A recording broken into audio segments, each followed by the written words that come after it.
Hey guys, today I am reviewing the alarm clock, K1 alarm clock. It comes with auxiliary cord and with a regular power cord. In the back, it has quite a few things. Let me unplug it real quick. It has two USB ports. One port is to charge iPhone and the other one is for iPad, the second one. That's basically what the instruction says. It has a temperature changer from centigrade to Fahrenheit and FM radio. It also could switch from 12-hour mode to 24-hour. And again, it has an auxiliary input here so that you can plug in your phone or any other device. So let's take a look and plug it in. So the first thing, when you plug it in, obviously you want to set the time. So basically, to set the time, you press the main button and set the time. Right now, let's say it's 7 o'clock, and here you go, the time is set. It shows you the temperature right over here, and it shows you that it's 7 a.m. and again, if you want to switch the time, you could you see this little thing disappears. It switches to a 24-hour mode. Now, to set the alarm, you have to be in this mode where neither FM or auxiliary is active, otherwise it won't be able to set.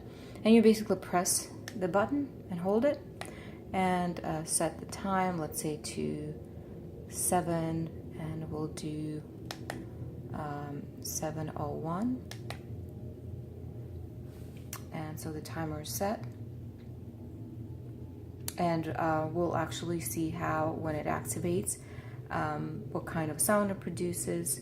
And there you go. So the speaker is actually in the back. To snooze it, you press the main button like that, which is very convenient. It basically will replay the same melody 3 times if you snooze it 3 times, and each snooze is 10 minutes. If you want to completely turn off the alarm, you just press this button or the second, depending on what alarm you have set, and it shuts off. Now to set the radio, you basically click the mode button, and then to search, just press and hold, and it searches for your radio station. And you can do that again. And it searches again.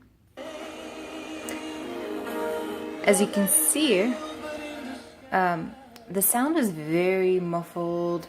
It's a very small speaker, and the radio stations are not coming as clear as they would if they had an antenna. But for the purposes of the alarm clock, it shouldn't be an issue really. If you want to increase the volume or decrease, if you want to shut it off, just press the main button. If you want to resume, press the button again, just like that. So these are the main functionalities really. As far as my opinion, would I use this alarm clock on a regular basis? Probably not. It is so much easier for me to use my Google Home, where you just activate it with your voice instead of reading the instruction and figuring out how the buttons work. But if you prefer the regular old style type of alarm clock with a couple of add-ons like auxiliary input and USB ports, you can certainly opt for this one. One other thing to note, that it does take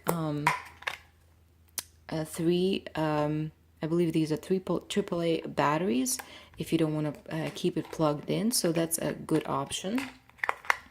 And it also, you can charge your devices, which is also a nice option. If you have any questions, comments, suggestions, feel free to submit it in the comments below.